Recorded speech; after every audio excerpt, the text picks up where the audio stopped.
انا بلوناہم، بے شک ہم نے ان کو آزمایا ہے. بلا کہتے ہیں ایسی آزمائش جس میں سختی اور شدت ہو. خوب آزمایا ہے ان کو، اور ان سے مراد اہل مکہ ہے. کما جیسا کہ بلونا ہم نے آزمایا اصحاب الجنہ باغ والوں کو. یہ باغ والے کون تھے؟ اس کے بارے میں تاریخ میں آتا ہے کہ عربوں کے ہاں ان کا قصہ مشہور تھا. صنعاء جو یمن کا ایک شہر ہے، اس سے تقریباً 2 فرسخ کے فاصلے پر تھا، اور اس کے مالک کے بارے میں آتا ہے کہ وہ زندگی بھر اس کا معمول یہ رہا کہ اس نے باغ لگایا اور جو اس کی پیداوار ہوتی اس کے وہ 3 حصے کرتا. ایک حصہ اپنے لیے، اور دوسرا حصہ رشتہ داروں کے لیے، اور تیسرا حصہ فقراء اور مساکین کے لیے. تو اس کے اس طریقے کی وجہ سے اس کا باغ خوب پھلا پھولا. جب وہ فوت ہو گیا تو اس کے بچے کہنے لگے کہ ہمارا باپ تو بہت ناسمجھ انسان تھا، اور وہ ایسے ہی اپنا اتنا قیمتی سرمایہ لٹاتا رہتا تھا غریبوں پر. اب ہم تو اس باغ کے پھل ایسے کاٹیں گے کہ کسی غریب کو پاس نہیں پٹکنے دیں گے. تو یہ ان کے لیے ایک بہت سخت آزمائش تھی. تو کیا ہوا کہ ہم نے ان مکہ والوں کو اسی طرح آزمایا جیسے باغ والوں کو آزمایا تھا. نعمت دے کر آزمائش کی مثال ہے یہ. اذ اقسموا جب انہوں نے قسمیں کھائیں، کس بات پر؟ لیسرمنہا البتہ وہ ضرور پھل کاٹیں گے. صاد ر میم سرما کمانا ہوتا ہے کسی تیز دھار آلے سے درختوں کے پھلوں کے گچھے وغیرہ کاٹنا. سارم تلوار کو بھی کہتے ہیں. حسان بن ثابت اپنے بارے میں کہتے ہیں لسانی صارمن، میری زبان تلوار کی طرح. اور فزیکلی بھی ان کی جو زبان تھی وہ اتنی لمبی تھی کہ ناک تک جا لگتی تھی. یعنی ویسے بھی بہت زبردست شاعر تھے، اور جسمانی طور پر بھی ان کو اللہ نے ایسی صلاحیت دی تھی. تو سارم کہتے ہیں تلوار کو. لیسرمنہا البتہ وہ ضرور اس کا پھل کاٹیں گے. مصبحین صبح سویرے، فقیر غریب تو اٹھیں گے دن چڑھے، ہم اس سے پہلے ہی کاٹ کے لے آئیں گے اور ان کو کچھ بھی نہیں دیں گے.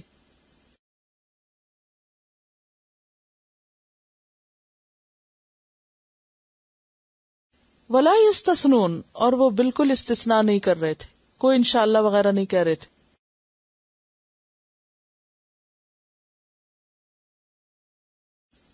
فطاف علیہا طائف تو پھر گیا اس پر ایک پھرنے والا، یعنی مصیبت. ایسی آندھی آئی، ایسی بلا آئی، من ربک تیرے رب کی طرف سے، وہم نائمون اس حال میں کہ وہ بھی سو ہی رہے تھے. انہوں نے کہا کہ ہم صبح سویرے خوب مزہ کریں گے، لیکن صبح ہونے سے پہلے رات کو ہی آفت پھر گئی ان کے باغ پر.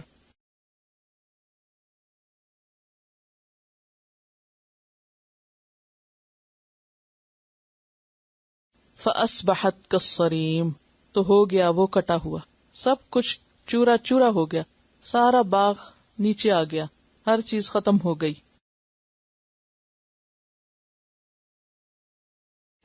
فَتَنَادَوْا مُصْبِحِينَ ان کو نہیں پتا تھا کہ یہ ہو چکا ان کے ساتھ، تو ایک دوسرے کو آوازیں دینے لگے. ندا سے تنادوا باب تفاعل، ایک دوسرے کو پکارنا. مصبحین صبح سویرے.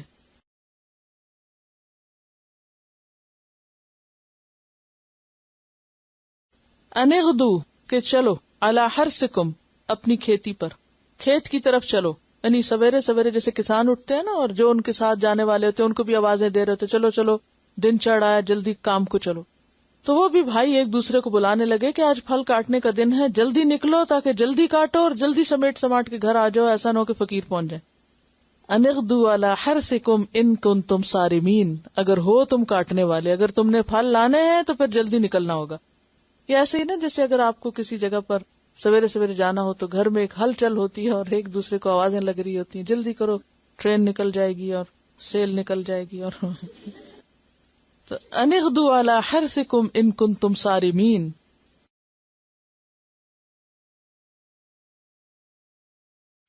فانطلقوا تو وہ چل دیے، وہم یتخافتون اور وہ چپکے چپکے باتیں کر رہے تھے. یتخافتون خفیہ سے، یہ بھی باب تفاعل ہے، ایک دوسرے سے چپکے چپکے باتیں. چپکے چپکے کیوں کر رہے تھے؟ تاکہ فقیر نہ سن لے، ان کی باتوں سے کوئی اور نہ اٹھ جائے. اللہ یدخلنہ اليوم علیکم مسکین نہ داخل ہو اس پر آج کے دن تم پر کوئی بھی مسکین، یعنی اس باغ میں آج تمہارے پاس کوئی مسکین پٹکنے نہ پائے.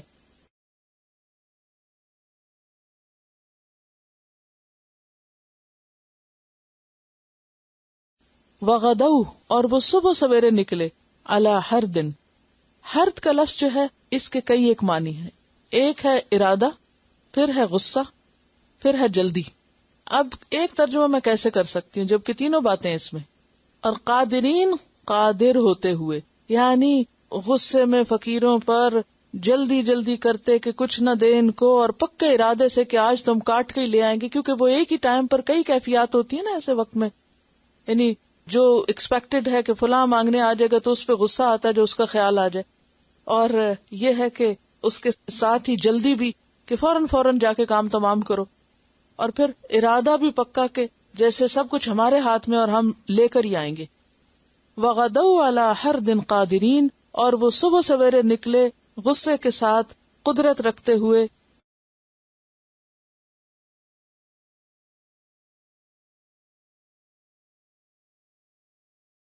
فلما رأوہا، پھر جب انہوں نے دیکھا اس کو یعنی اپنے باغ کو، قالو کہنے لگے انا لضالون، لگتا ہے ہم راستہ بھول گئے، ہم بھٹک گئے، ہم صحیح جگہ نہیں پہنچے، لگتا ہے ایکسائٹمنٹ میں ہم نے کوئی موڑ مس کر دیا.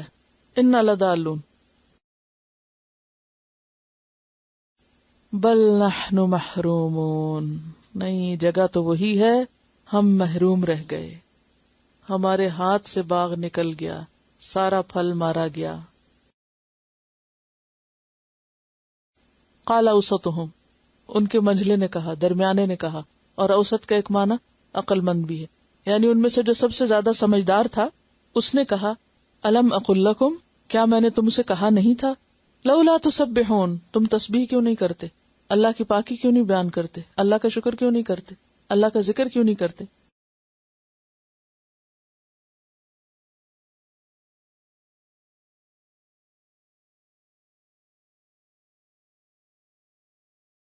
قالوا سبحان ربنا انا كنا ظالمین، سارے پکار اٹھے اس وقت، پاک ہے ہمارا رب، بے شک ہم ہی ظالم ہیں.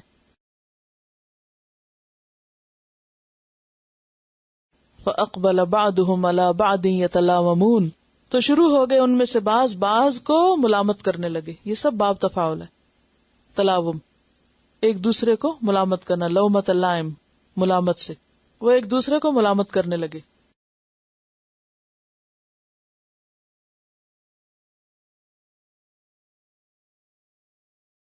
قالو کہنے لگے یا ویلنا، ہائے افسوس ہم پر، ہائے خرابی ہماری، انا کننا طاغین، بے شک ہم ہی سرکش تھے، ہم حد سے نکلنے والے تھے، ہم ہی نے خرابی کی. اس وقت انہیں احساس ہوا عسى ربنا ان یبدلنا، امید ہے کہ ہمارا رب بدل کر دے گا ہم کو، خیرا منہا، اس سے بہتر. انا الی ربنا راغبون، بے شک ہم اپنے رب کی طرف رغبت کرنے والے ہیں، اب ہم اپنے رب کی طرف لوٹتے ہیں نقصان اٹھانے کے بعد.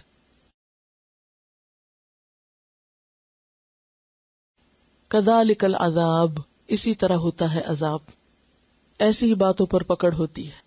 ولعذاب الآخرۃ اکبر، یہ تو دنیا کا عذاب تھا، اور البتہ عذاب آخرت کا بہت بڑا ہے. لو کانوا یعلمون، کاش کہ وہ جانتے ہوتے، کس کو، اس بات کو. تو یہ ایک واقعہ سنا کر اہل مکہ کو جھنجھوڑا گیا ہے کہ اے اہل مکہ، تمہیں بھی اللہ نے ایک بہت بڑی نعمت سے نوازا ہے کہ اس کا رسول تمہارے پاس آ گیا. جس طرح باغ والوں کو باغ کی نعمت سے نوازا تھا، اور اس لیے نوازا تھا کہ وہ اللہ کا شکر ادا کرے، اور شکر میں کیا کریں، خود بھی کھائیں، غریبوں کو بھی کھلائیں، نہ کہ کفر اور تکبر کریں. لیکن انہوں نے کیا کیا، اللہ کی بات نہیں مانی، نہ تسبیح کی، نہ شکر کیا، نہ ہی غریبوں کا حق ان کو دیا.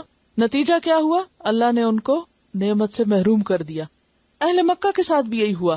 جب انہوں نے نبی صلی اللہ علیہ وسلم کی بات نہیں مانی تو اللہ نے ان کو دنیا میں بھی قحط میں مبتلا کیا، دنیا میں بھی ان پہ مصیبت آئی.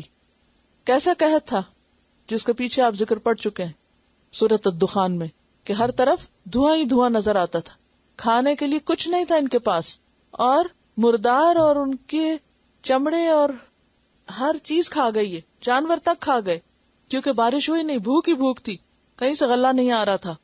تو یہ ان کی آزمائش ہوئی دنیا میں، یعنی ان کا کھانا پینا اور نعمتیں جو ہر طرف سے ان پہ آتی تھی وہ بند ہو گئی. حتیٰ کہ ابو سفیان آپ صلی اللہ علیہ وسلم کے پاس آئے اور کہنے لگے کہ اپنی قوم پہ رحم کریں اور دعا کریں کہ اللہ تعالیٰ ان کو اس عذاب سے نکالے. سورۃ النحل میں بھی ذکر ملتا ہے 112 میں وَضَرَبَ اللَّهُ مَثَلًا قَرْيَةً كَانَتْ آمِنَةً مُطْمَئِنَّةً يَأْتِيهَا رِزْقُهَا رَغَدًا مِنْ كُلِّ مَكَانٍ. کیونکہ ہر طرف سے آتا تھا نا، جس کا ذکر سورۃ قریش میں بھی آتا ہے. وَأَطْعَمَهُمْ مِنْ جُوعٍ لِإِيلَافِ قُرَيْشٍ إِيلَافِهِمْ رِحْلَةَ الشِّتَاءِ وَالصَّيْفِ فَلْيَعْبُدُوا رَبَّ هَذَا الْبَيْتِ الَّذِي أَطْعَمَهُمْ مِنْ جُوعٍ وَآمَنَهُمْ مِنْ خَوْفٍ. لیکن انہوں نے اس امن کی قدر نہیں کی. وَضَرَبَ اللَّهُ مَثَلًا قَرْيَةً كَانَتْ آمِنَةً مُطْمَئِنَّةً يَأْتِيهَا رِزْقُهَا رَغَدًا مِنْ كُلِّ مَكَانٍ. گرمیوں اور سردیوں کے سفر میں سے ہر طرف سے رزق آتا. فَكَفَرَتْ بِأَنْعُمِ اللَّهِ، تو انہوں نے اللہ کی نعمتوں کی ناشکری کی. فَأَذَاقَهَا اللَّهُ لِبَاسَ الْجُوعِ وَالْخَوْفِ، تو اللہ نے ان کو بھوک اور خوف کا لباس پہنا دیا. بِمَا كَانُوا يَصْنَعُونَ، ان کے کرتوتوں کی وجہ سے. تو اس سے ایک بہت بڑا سبق ملتا ہے کہ جب کوئی قوم کسی نعمت کی ناقدری کرتی ہے، شکر ادا نہیں کرتی، اس کا حق ادا نہیں کرتی، تو اللہ تعالیٰ اس سے وہ نعمت لے لیتا ہے. تو یہاں پر انا بلوناہم، ہم نے اہل مکہ کو آزما لیا، اسی طرح جیسے ہم نے باغ والوں کو آزمایا تھا جب انہوں نے قسمیں کھا کے کہا تھا کہ ہم اپنا پھل صبح سویرے کاٹ لیں گے، اور کوئی انشاءاللہ نہیں کہا. تو کیا ہوا؟ راتوں رات ان پہ آفت پھر گئی، اور صبح وہ ایسے تھا کہ ان کے کاٹنے سے پہلے ہی کٹ چکا تھا. تو ایک دوسرے کو تیار ہو کے صبح پکارنے لگے، جلدی جلدی چلو اگر تم نے باغ کاٹنا ہے. وہ گئے تو وہاں پر کیا تھا؟ گئے اس لیے تھے کہ کوئی مسکین نہ آئے، مسکینوں کو آنے سے پہلے ہی سب کچھ لے جائیں. سب کچھ ختم ہو گیا. وہاں پہنچ کے پتا چلا کہ نحن محرومون. اور پھر خلاصہ اس کا کیا ہے کہ آخر میں انہوں نے ریگریٹ کیا، لیکن بات یہ کہ جو ہونا تھا وہ تو ہو گیا. اور سبق اس میں یہ ہے کہ لوگ آخرت کے عذاب کو یاد رکھیں. دنیا میں جب انسان کو کوئی مصیبت آتی ہے تو اس کے دو رویے ہوتے ہیں. ایک تو یہ کہ بالکل مایوس ہو جاتا ہے، اور دوسرا یہ کہ اس مصیبت میں بھی خیر کا پہلو تلاش کرنے لگتا ہے. دنیا میں تو جو عذاب آتا ہے وہ بھی بہت بڑا ہوتا ہے، لیکن اس میں پھر بھی انسان سروائیو کر جاتا ہے، حالات پلٹ جاتے ہیں، بہتری کی طرف انسان چل پڑتا ہے. لیکن آخرت کا عذاب تو ہمیشہ کا عذاب ہے. اللہ نے اس دنیا میں جتنا کچھ بھی ہمیں دیا ہے وہ سب ایک امتحان ہے، اور اگر ہم اس کو اس کام میں استعمال نہیں کرتے جس میں وہ چاہتا ہے تو اینڈ آف دا ڈے ہر چیز گئی، ہر چیز لوز کر جاتا ہے انسان. اور عام طور پر اس کہانی سے اگر آپ کسی کو سنائیں، جیسے بچوں وغیرہ کو سناتے ہیں، ایک بہت بڑا مورل لیسن ہے، اور وہ یہ ہے کہ جو شخص اپنی کمائی کو اپنی محنت اور لیاقت کا نتیجہ سمجھتا ہے، اور وہ سمجھتا ہے کہ میں ہی سب کچھ اور میں ہی کرنے پہ قادر ہوں، تو پھر اس کے ساتھ یہی ہوتا ہے. جو دوسروں کو کچھ بھی دینے کے لیے تیار نہیں ہوتا، کیونکہ اللہ نے فرشتے مقرر کر رکھے. ہر روز صبح کے وقت 2 فرشتے پکارتے ہیں. ایک فرشتہ کہتا ہے یا اللہ دینے والے کو اور دے، اور دوسرا کیا کہتا ہے؟ روکنے والے کا پہلا بھی ضائع کر دے. آتی منفقن خلفن و آتی ممسکن تلفن، روکنے والے کا تلف کر دے.